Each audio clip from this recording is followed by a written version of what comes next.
Hello friends, good morning. നമ്മുടെ Kerala TV സീരിയലിലേക്ക് എല്ലാവർക്കും സ്വാഗതം. അങ്ങനെ നന്ദൂട്ടന് വേണ്ടിയിട്ട് ഭഗവാന്റെ മുന്നിൽ മനസ്സൊരുക്കി പ്രാർത്ഥിക്കുക കേട്ടോ. ആ കുഞ്ഞിനെ ജയിക്കാൻ അനുവദിക്കണേ, ആ കുഞ്ഞിന് ജയിക്കാൻ ഒരു അവസരം ഉണ്ടാവണേ എന്നൊക്കെ പറഞ്ഞു. അങ്ങനെ അവിടെ നിന്ന് പ്രാർത്ഥനയും കാര്യങ്ങളുമായിട്ട് നമ്മുടെ നന്ദ ഇങ്ങനെ ആത്മാർത്ഥമായിട്ട് ആ കുഞ്ഞിന് വേണ്ടി ഭഗവാനോട് യാചിക്കുന്നു. അത് കഴിഞ്ഞ് പിന്നെ ഗൗരി ഇങ്ങനെ സ്റ്റെയറിൽ വിഷമിച്ചിരിക്കുമ്പോൾ നന്ദ അങ്ങോട്ടേക്ക് ഗൗരിയുടെ അടുത്തേക്ക് വരിക. അപ്പോൾ ഗൗരി, നീ എന്താ ഈ പാല് കുടിക്കാതെ ഇവിടെ ഇരിക്കുന്നതെന്ന് ചോദിച്ചു. അപ്പോൾ അമ്മ എന്നോട് മിണ്ടണ്ടാന്ന് ഗൗരിക്കുട്ടി, ഞാൻ അമ്മയോട് പിണക്കമാണെന്നും പറഞ്ഞിരിക്കുമ്പോൾ നിന്നെ പാല് കുടിപ്പിക്കാൻ പറ്റുമോ ഞാനൊന്ന് നോക്കട്ടെ എന്ന് നന്ദ. അപ്പം ഞാൻ കുടിക്കുമല്ലെന്നും പറഞ്ഞു വാശി പിടിച്ചിരിക്കുക ഗൗരി. ഒരാവശ്യമില്ലാത്ത കാര്യമല്ലേ, ഒരു ചിലവും ഇല്ലല്ലോ, നമുക്ക് ഫ്രീ ആയിട്ട് പോവാമല്ലോ എന്നൊക്കെ പറഞ്ഞു. എന്നാലും കൊണ്ടുപോകില്ല, നമുക്ക് വാശിയല്ലേ എന്നൊക്കെ ഗൗരി. അപ്പം എന്നെ നീ പറഞ്ഞ ഛേദമില്ലാത്ത കാര്യമെന്നോ, നളിനിയുടെ വായിൽ നിന്ന് വീഴുന്നൊക്കെ കേട്ട് നീ കുറേ കാര്യങ്ങളൊക്കെ പഠിച്ചു വെച്ചിട്ടുണ്ടല്ലേ എന്ന് ചോദിച്ചു നമ്മുടെ നന്ദ. അപ്പം അമ്മ വിഷയം മാറ്റല്ലേ, എന്താ എന്നെ റേസ് കാണിക്കാൻ കൊണ്ടുപോകാത്തത് അതമ്മ പറയാൻ പറഞ്ഞു ഗൗരി. അപ്പം നമ്മളെ ആരെങ്കിലും ക്ഷണിച്ചോ? ഇല്ലല്ലോ. ഇത് ആരുടെ വീട്ടിൽ നടക്കുന്ന പരിപാടിയൊന്നും അല്ലല്ലോ അമ്മേ, സ്റ്റേഡിയം വരെ പോവാനായിട്ട് എന്താ ആരെങ്കിലും ക്ഷണിക്കേണ്ട കാര്യമുണ്ടോ അമ്മേ എന്നൊക്കെ കൊച്ചു ചോദിക്കുക. അത് കേട്ടപ്പോൾ മോളെ, നീ അമ്മ ഇങ്ങനെയിട്ട് വിഷമിപ്പിക്കരുത്, അമ്മയ്ക്ക് ആഗ്രഹമില്ലെന്നാണ് മോൾ വിചാരിച്ചു വെച്ചിരിക്കുന്നതെന്ന് നന്ദ അന്നേരം കൊച്ചിനോട് ചോദിച്ചു. ഭഗവാന്റെ മുന്നിൽ മനസ്സൊരുക്കി പ്രാർത്ഥിച്ചിട്ട് വരിക അമ്മ. നന്ദു ജയിക്കാൻ വേണ്ടിയിട്ട് അവൻ്റെ പപ്പ തന്നെ അവനെ ട്രെയിൻ ചെയ്യിപ്പിക്കുമെന്ന് പറഞ്ഞപ്പോഴേ നന്ദു തോക്കുമെന്ന് എനിക്ക് ഉറപ്പായിരുന്നു എന്ന് നമ്മുടെ ഗൗരിക്കുട്ടി അന്നേരം പറയുക. കാരണമേ അവനെ ജയിക്കാനുള്ള മനസ്സ് തന്നത് അമ്മ കാരണമല്ലേ എന്ന് തന്നെ കൊച്ചിങ്ങനെ ചോദിക്കുന്നുണ്ട്. അമ്മയുടെ അടുത്തേക്ക് തന്നെ പിങ്കി ആൻറ്റി അവനെ കൊണ്ടുവന്നപ്പോൾ എനിക്ക് ഉറപ്പായി നന്ദു റേസ് ജയിക്കുമെന്നൊക്കെ പറഞ്ഞ് ഗൗരി ഇങ്ങനെ തൻ്റെ ഉള്ളിലുള്ള കാര്യങ്ങളൊക്കെ പറയുവാണ്. പക്ഷെ അത് കാണാൻ പറ്റിയില്ലെങ്കിൽ പിന്നെ എന്താ അമ്മ ഒരു സന്തോഷമുള്ളതെന്നൊക്കെ കുഞ്ഞു ചോദിച്ചു. അത് പിന്നെ മോളെ, നമ്മൾ അവിടെ ചെന്നാൽ നന്ദു ഓടി നമ്മൾക്കരികിലേക്ക് വരും. പിന്നെ അതമ്മ പറഞ്ഞത് ശരിയാ, നമ്മളെ കാണുന്നതേ അവന് ഭയങ്കര സന്തോഷമല്ലേ എന്ന് ചോദിച്ചു. അതെ, പക്ഷെ അവൻ്റെ പപ്പയ്ക്ക് അത്ര സന്തോഷമൊന്നും ആവത്തില്ല എന്ന് നമ്മുടെ നന്ദ പറഞ്ഞു. നമ്മളവിടെ ചെന്നാൽ നന്ദുവിനെ കണ്ടു എന്നൊരു കാരണം മാത്രം മതി റേസ് ക്യാൻസൽ ചെയ്ത് അയാൾ നന്ദുവിനെ പിടിച്ചു വലിച്ചു കൊണ്ടുപോകാനായിട്ട്. അപ്പോഴേക്കും നമ്മുടെ നിർമ്മൽ അങ്ങോട്ടേക്ക് വന്നു. ഗൗരിക്കുട്ടി എന്ന് പറഞ്ഞ് വിളിച്ചു. അങ്കിളെന്താ ഇവിടെ ഒട്ടും പ്രതീക്ഷിച്ചില്ലല്ലോ എന്ന് ഗൗരി. നീ വിളഞ്ഞ വിത്താണല്ലോ നീ എന്ന് നിർമ്മൽ. അയ്യോ അങ്കിളെ പറയില്ല പ്ലീസ്. അപ്പോൾ എന്താ നിർമ്മൽ? അത് പിന്നെ നന്ദ, അങ്കിള് പറയില്ല പ്ലീസ് പ്ലീസ് എന്ന് പറഞ്ഞ് കൊച്ചു നിൽക്കുക. അപ്പോൾ കാര്യം പറയാൻ പറഞ്ഞു നമ്മുടെ നന്ദ. അപ്പോൾ അങ്കിള് പ്ലീസ് അങ്കിള്. സോറി മോളെ, അങ്ങനെ അമ്മ അറിയാത്ത സീക്രട്സ് ഒന്നും വേണ്ട, മോള് കൊച്ചു കുട്ടിയല്ലേ എന്ന് ചോദിച്ചു. ഈ അങ്കിളെല്ലാം നശിപ്പിച്ചു എന്നും പറഞ്ഞുകൊണ്ട് ഇങ്ങനെ നമ്മുടെ ഗൗരിക്കുട്ടി നിൽക്കുക. അത് പിന്നെ നന്ദുവിൻ്റെ റേസിന് പോകണം, അമ്മ സമ്മതിക്കുന്നില്ല, ഏത് വിധേനയും വന്ന് പറഞ്ഞ് സമ്മതിപ്പിക്കണമെന്ന് എന്നെ ഫോൺ വിളിച്ച് പറഞ്ഞ ആളായി ഈ കക്ഷിയെന്നും പറഞ്ഞുകൊണ്ട് നമ്മുടെ നിർമ്മൽ ഇങ്ങനെ നന്ദയോട് പറയുക. എന്നിട്ടിപ്പോൾ ഞാൻ കയറി വന്നപ്പോൾ ഒരു ഭാവാഭിനയം നോക്കിക്ക്, അങ്കിളിനെ തീരെ പ്രതീക്ഷിച്ചില്ലല്ലോ എന്നും പറഞ്ഞ ഞങ്ങളെല്ലാം നശിപ്പിച്ചെന്ന് പറഞ്ഞുകൊണ്ട് കൊച്ചിങ്ങനെ അവിടെ നിൽക്കുക. ഇപ്പോഴത്തെ കുട്ടികളൊക്കെ സകല അഭ്യാസങ്ങളും പഠിച്ച് പൂർത്തിയാക്കിയ ബേബി ഷീറ്റിൽ കിടക്കുന്നത് തന്നെ. എഴുന്നേറ്റ് നിൽക്കാനുള്ള ആരോഗ്യവും വാ തുറക്കാനുള്ള കഴിവും കിട്ടിയാൽ മാത്രം മതി, ഓരോ ഐറ്റവും പുറത്തേക്ക് എടുത്തോളും. അപ്പം അതൊക്കെ അങ്ങനെയാണെന്താ, നിങ്ങൾ ഡോക്ടർമാരെ ഒരു സ്ത്രീ ഗർഭിണി ആയിരിക്കുമ്പോൾ മുതൽ എന്തൊക്കെ വൈറ്റമിൻസാണ് കൊടുത്തു തുടങ്ങുന്നത്. വൈറ്റമിൻസ് Z വരെയുണ്ട്. ഇപ്പം പിന്നെ പിള്ളേർക്ക് ബുദ്ധി കിട്ടാതിരിക്കുമെന്ന് ചോദിച്ചു. അതിൻ്റെ കുറ്റം ഡോക്ടേഴ്സിനല്ലേ എന്ന് നന്ദി അന്നേരം നിർമ്മലിനോട് ചോദിച്ചു. പറഞ്ഞു നിങ്ങൾ വിഷയം മാറ്റില്ല അങ്കിൾ എന്തായാലും എൻ്റെ കൂടെ റേസിന് വരണം, അതൊന്ന് വാ എന്നും പറഞ്ഞുകൊണ്ടിരിക്കുമ്പം അത് നടക്കില്ല ഗൗരി എന്ന് നന്ദ തറപ്പിച്ചു പറഞ്ഞു. അത് കേട്ടപ്പോൾ നന്ദ എന്നും പറഞ്ഞു നിർമ്മൽ, ഞാൻ ഇവളോട് കാര്യങ്ങളൊക്കെ പറഞ്ഞു കൊടുത്തതാ നിർമ്മൽ, ഞാനോ ഗൗരിയോ നിർമ്മലോ അവിടെ ചെന്ന ഒരൊറ്റ കാരണം കൊണ്ട് ഗൗതം എല്ലാം വേണ്ടാന്ന് വെക്കുമെന്നുള്ള കാര്യം നന്ദ പറയുക. എനിക്ക് ആവശ്യം നമ്മൾ ആര് കണ്ടാലും ഇല്ലെങ്കിലും നന്ദു ജയിക്കണം എന്നുള്ളത് മാത്രമാണെന്ന് നന്ദ നിർമ്മലിനോട് പറഞ്ഞു. അവൻ്റെ ജീവിതത്തിന് ഈ ഒരു വിജയം അത് വളരെ വളരെ അത്യാവശ്യമാണെന്ന കാര്യവും നമ്മുടെ നന്ദ ഇങ്ങനെ പറഞ്ഞു കൊടുക്കുക കേട്ടോ. വാശിപ്പുറത്ത് ഗൗതമന് അത് മനസ്സിലാവില്ല എന്നും, പക്ഷേ ഡോക്ടർ എന്നുള്ളൊരു നിലയ്ക്ക് എനിക്കത് അറിയാം കാര്യങ്ങളൊക്കെ എന്നും നമ്മുടെ നന്ദ പറയുവാണ്. മറ്റാരുടെ വാശിപ്പുറത്തും അവൻ്റെ വിജയത്തിൽ കോംപ്രമൈസ് ചെയ്യാൻ ഞാൻ തയ്യാറല്ല നിർമ്മലെന്ന് നന്ദ ഇങ്ങനെ പറഞ്ഞു കേട്ടോ. ഗൗരി നീ വാശി പിടിച്ചാലും ഞാനത് സമ്മതിച്ച് തരില്ല എന്നും പറഞ്ഞു. അപ്പം അങ്ങനെ നിർമ്മൽ ആകെ ധർമ്മസങ്കടത്തിൽ നിൽക്കുക. ഞാൻ ചായ എടുക്കാൻ നിർമ്മലെന്ന് പറഞ്ഞുകൊണ്ട് നന്ദ ചായ എടുക്കാൻ പോയി. ഈ സമയത്ത് നിർമ്മൽ നന്ദുവിനെ സ്നേഹിക്കുന്നുള്ളൊരു നിലയ്ക്ക് നമ്മൾ അമ്മ പറയുന്നത് കേൾക്കണ്ടേ എന്ന് നിർമ്മല ചോദിച്ചു ഗൗരിയോട്. എന്നാലും അങ്കിളെ എന്ന് പറഞ്ഞ് ഗൗരി നിൽക്കുമ്പോൾ ഓരെന്നാലും ഇല്ല, നമ്മൾ റേസിന് പോകുന്നില്ല. ശരി എന്ന് പറഞ്ഞു ഗൗരി ഇങ്ങനെ നിൽക്കുക. അപ്പോൾ മോൾക്ക് റേസിന് പോകാൻ പറ്റില്ലെന്നല്ലേ ഉള്ളൂ, മോളെ അങ്കിൾ വേറൊരിടത്ത് കൊണ്ടുപോകാം. എവിടെ അങ്കിളെ? അപ്പം മോൾക്ക് ഒരുപാട് ഇഷ്ടമുള്ളൊരിടത്ത് കൊണ്ടുപോകാം. ആണോ അങ്കിളെ? താങ്ക് യു അങ്കിൾ എന്ന് പറഞ്ഞുകൊണ്ട് നമ്മുടെ ഗൗരി ഇങ്ങനെ നിർമ്മലിനെ കെട്ടിപ്പിടിച്ച് ഇങ്ങനെ അവിടെ നിൽക്കുക. അങ്ങനെ പിന്നെ കാണിക്കുന്നത് ദേ നന്ദൂട്ടനെ റേസിൽ പങ്കെടുപ്പിക്കാൻ കൊണ്ടുപോകുന്നതിന് ലക്ഷ്മിയമ്മ ഭയങ്കര ഒഴിയലും ഒക്കെ ആയിട്ട് ഇങ്ങനെ ഇരിക്കുക. അത് കഴിഞ്ഞപ്പോൾ സർവ്വ ഐശ്വര്യങ്ങളും എൻ്റെ നന്ദൂട്ടനുണ്ടാവട്ടെ എന്നൊക്കെ പറഞ്ഞ് കൊച്ചിന് ഭയങ്കര സ്നേഹം കൊണ്ട് പൊതിഞ്ഞൊക്കെയാണ് ലക്ഷ്മി പറഞ്ഞു വിടുന്നത്. അപ്പോൾ മത്സരത്തിൽ വിജയിച്ച് ഒന്നാമനായിട്ട് വരണം എൻ്റെ മോൻ കേട്ടോ എന്നൊക്കെ പറഞ്ഞു കേട്ടോ. അങ്ങനെ അതെല്ലാം പറഞ്ഞിങ്ങനെ നിൽക്കുമ്പം അച്ഛമ്മയുടെ അനുഗ്രഹം വാങ്ങിക്കാൻ പറഞ്ഞു മോനോട്. പിന്നെ ലക്ഷ്മിയുടെ അനുഗ്രഹമൊക്കെ മേടിച്ച് ഇങ്ങനെ നിൽക്കുമ്പോൾ ഇതൊന്നും കണ്ടിട്ട് ഒട്ടും അങ്ങ് ദഹിക്കുന്നില്ല നമ്മുടെ മോഹിനിക്ക്. അങ്ങനെ ദേ മിടുക്കനായിട്ട് എൻ്റെ മോൻ വരും. അച്ഛമ്മയുടെ പൊന്നു മോനൊന്നും നമ്മുടെ ലക്ഷ്മി കൊച്ചിനെ അനുഗ്രഹിക്കുകയും ചെയ്തു.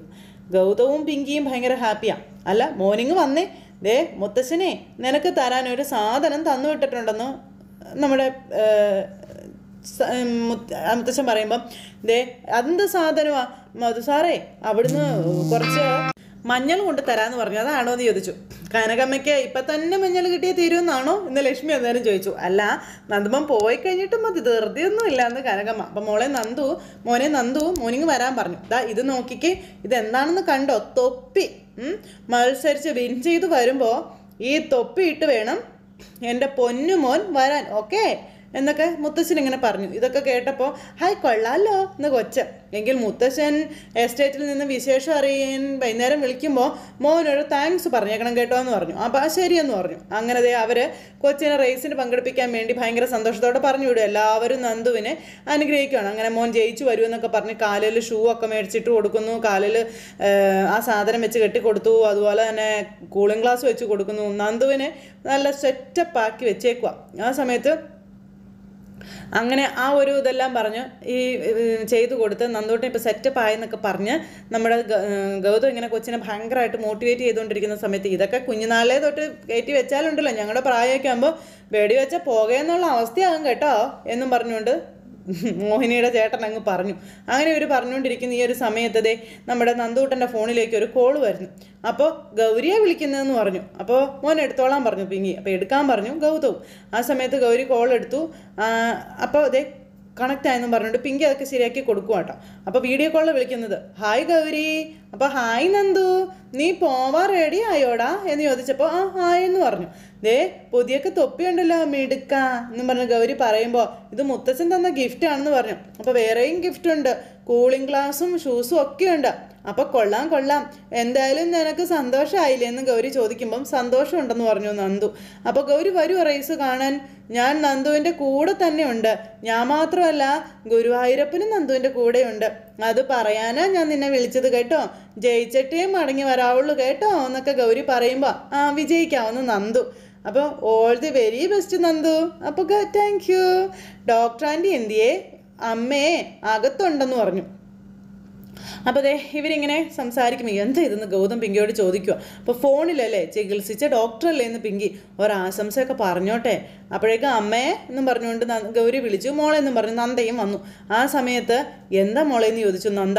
അമ്മ ഇത് നന്ദുവാ, അമ്മയോട് സംസാരിക്കണമെന്ന് പറഞ്ഞു എന്ന് പറയുമ്പോഴേക്കും നന്ദ ഭയങ്കരമായിട്ട് ഇതായി. ശോ എന്താ മോളെ ഇത്, നീ അങ്ങോട്ട് വിളിച്ചതാണോ എന്ന് ചോദിച്ചപ്പം അതെ, നമ്മൾ പോകുന്നില്ലല്ലോ അമ്മേ. അപ്പോൾ ഒരു ഓൾ ദി ബെസ്റ്റ് എങ്കിലും പറയണ്ടേ അമ്മേ എന്നൊക്കെ കൊച്ചു ചോദിക്കുന്നു. നന്ദ ഷോ എന്നും പറഞ്ഞുകൊണ്ട് ഇങ്ങനെ നിൽക്കുക കേട്ടോ. അമ്മ പറ അമ്മേ, നന്ദോട് വെയിറ്റിംഗ് അമ്മേ, പറ അമ്മേ എന്നും പറഞ്ഞുകൊണ്ട് ഇങ്ങനെ കൊച്ച് നിർബന്ധിക്കുമ്പം നന്ദ മനസ്സില്ലാ മനസ്സോടെ ആണെങ്കിൽ ഫോൺ മേടിച്ചിട്ട് ഇങ്ങനെ കൊച്ചിനോട് സംസാരിക്കുക.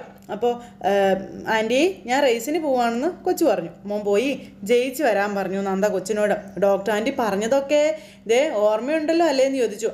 അത് മാത്രമേ എനിക്ക് ഓർമ്മയുള്ളൂ, ഞാനേ വിജയിക്കും ഡോക്ടർ ആൻറ്റി, എനിക്ക് ഉറപ്പാണെന്നൊക്കെ പറഞ്ഞ് കൊച്ചിങ്ങനെ പറയുമ്പോൾ എൻ്റെ എല്ലാ പ്രാർത്ഥനയും അനുഗ്രഹവും ഉണ്ട് കേട്ടോ എന്നൊക്കെ നന്ദ ഇങ്ങനെ കുഞ്ഞിനോട് പറഞ്ഞു. മോൻ ജയിക്കും കേട്ടോ, എനിക്ക് ഉറപ്പാണെന്നൊക്കെ നന്ദ പറയുമ്പോൾ താങ്ക് യു ആൻറ്റി എന്നൊക്കെ പറഞ്ഞു. അങ്ങനെ അവർ ഫോണൊക്കെ സംസാരിച്ചുകൊണ്ടിരിക്കുമ്പോൾ മതി നിർത്ത്, സമയം പോകുന്നു എന്ന് പറഞ്ഞ് ഗൗതം കിടന്ന് ധൃതി പിടിക്കുക. പിങ്കിക്ക് മനസ്സിലായി ആ കുശുമ്പ് കൊണ്ടാണെന്ന്. ആ സമയത്ത് അടുത്തത് നമ്മുടെ നിർമ്മലിൻ്റെ കയ്യിൽ കൊണ്ടുപോയി കൊടുത്തു കൊച്ചു ഫോണ്. അപ്പോൾ നന്ദുമോൻ ഇന്ന് റേസാലേന്ന് ചോദിച്ചപ്പം അതേ അങ്കിളേ എന്നും പറഞ്ഞുകൊണ്ട് ഗൗതത്തിൻ്റെ പിടി വിട്ടു. ഗൗതത്തിന് ദേഷ്യം വരാൻ തുടങ്ങി. ഭയങ്കര ഇതായിട്ട് നമ്മുടെ നിർമ്മൽ ഇങ്ങനെ കൊച്ചിനോട് സംസാരിച്ചുകൊണ്ടിരിക്കുമ്പോൾ നിർമ്മൽ ഗൗതത്തിനെ കണ്ടു. അപ്പോഴത്തേക്കും ഗൗതത്തിൻ്റെ ഭാവം അങ്ങ് മാറി. ഗൗതത്തിന് ഭയങ്കര കലിപ്പം, നിർമ്മലിന് ആകെ ടെൻഷൻ. നിർമ്മൽ വേഗം ഫോൺ കട്ട് ചെയ്തു. അപ്പോഴത്തേക്കും അയ്യോ ഫോൺ കട്ടായി പോയില്ലെന്ന് പറഞ്ഞ് ഗൗരിയുടെ കയ്യിലേക്ക് കൊടുത്തപ്പോൾ നമുക്ക് ഒന്നുകൂടെ വിളിക്കാമെന്ന് പറഞ്ഞു ഗൗരി. വേണ്ട മോളെ. അപ്പോൾ പപ്പ എന്തിനാ ഫോൺ കട്ട് ചെയ്തതെന്ന് അവിടെ വെച്ച് നമ്മുടെ നന്ദു ചോദിച്ചു.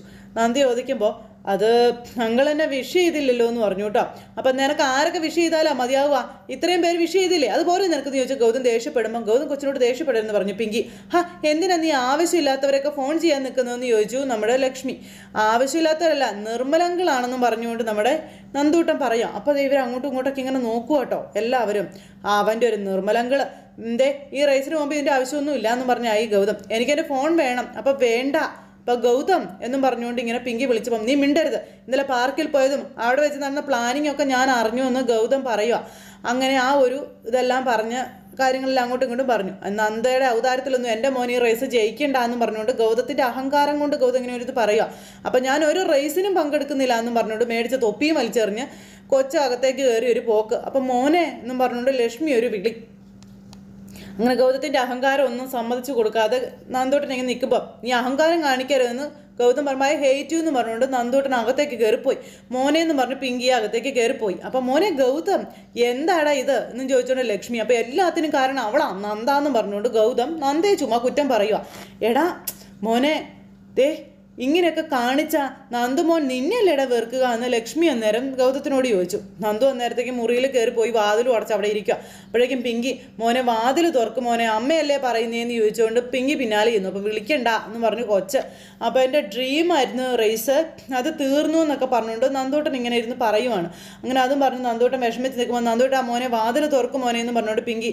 അപ്പോൾ നന്ദു നീ വാതിൽ തുറക്കും നന്ദു എന്ന് പറഞ്ഞുകൊണ്ട് ഗൗതം. അപ്പോൾ ഞാൻ തുറക്കില്ല എന്ന് നന്ദൂട്ടൻ അവിടെ കിടന്ന് പറയുമ്പം തൃപ്തിയായോ നിങ്ങൾക്ക്? എൻ്റെ മോനെ ഇത്രയും വലിയൊരു കുഴിയിലേക്ക് കൊണ്ട് ചാടിച്ചപ്പോൾ തൃപ്തിയായില്ലേ നിങ്ങൾക്കെന്ന് ചോദിച്ചു. അപ്പം ഞാൻ അവൻ്റെ അച്ഛൻ, നീ അവൻ്റെ അമ്മ, അതിനപ്പുറം ആരെയും ആശ്രയിക്കാൻ നമ്മുടെ മോനെ നമ്മൾ അനുവദിക്കണ്ട എന്നും പറഞ്ഞുകൊണ്ട് ഗൗതം പറഞ്ഞു കൊടുക്കുക.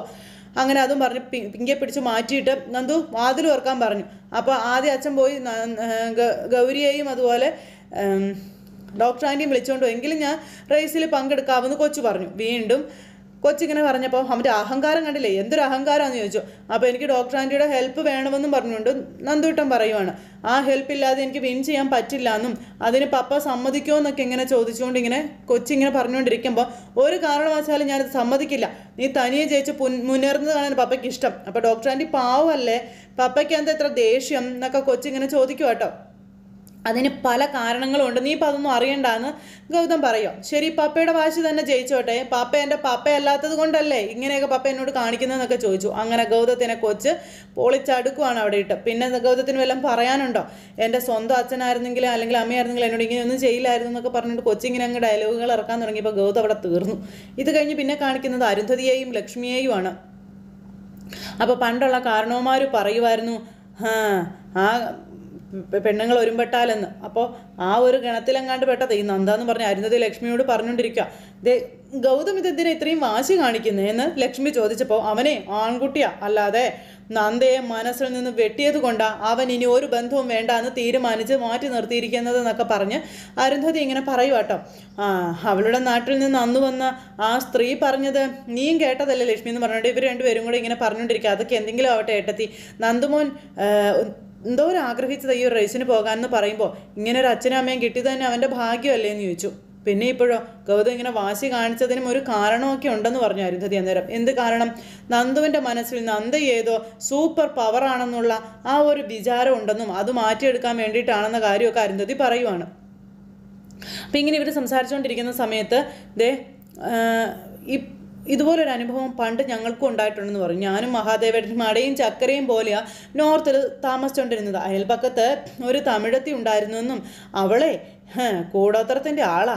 1-2 തവണ അവൾ ഓരോന്ന് വായ്പ വാങ്ങിക്കാനായിട്ട് വരും. മാലയും അതും ഇതൊക്കെ. അതും ദാലെന്ന് വെച്ചാൽ അങ്ങനെയൊക്കെ പറഞ്ഞ് ഏതാണ്ടൊക്കെ കുറേ സാധനത്തിൻ്റെ പേരൊക്കെ പറഞ്ഞു.